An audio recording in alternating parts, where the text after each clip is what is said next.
تورخم او دروبابا ولسوالۍ کې د طالبانو او پاکستاني ځواکونو ترمنځ نښته شوې. دا چې ولې او څه لپاره، نو جزئیات هم دلته وګورئ او چینل سبسکرایب کړئ. په تورخم کې د پاکستاني ځواکونو او طالبانو ترمنځ نن سهار جګړه شوې ده. دغه جګړه وروسته له هغې رامنځته کیږي چې تیر ماښام د طالبانو حکومت د تورخم دروازه د هر ډول تګ راتګ پر وړاندې وتړله او ویل چې دا کار یې د پاکستاني واکمنو د ژمنو نه عملي کولو په غبرګون کې کړی دی.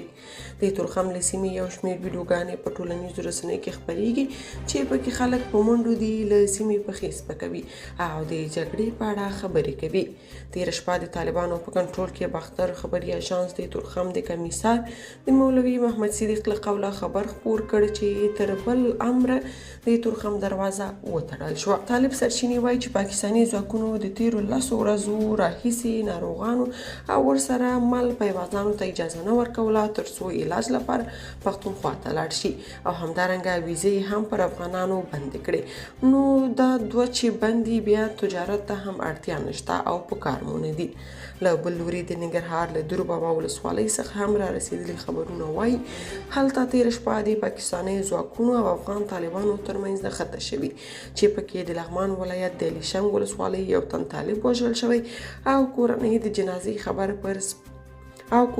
جنازې خبر پر فیسبوک خپور کړی دی. تر اوسه د دروبابا او تورخم د جګړې په اړه دواړو لورو څه نه دي ویلي او همداراز د تلفاتو په اړه هم کره معلومات نشته، خو سرچینې وایي چې د تورخم نښته کې پاکستاني ځواکونو ته هم مرګ ژوبله اوښتي. که تاسو په دې اړه څه نظر لرئ په کومنټ کې شریک او چینل سبسکرایب کړئ.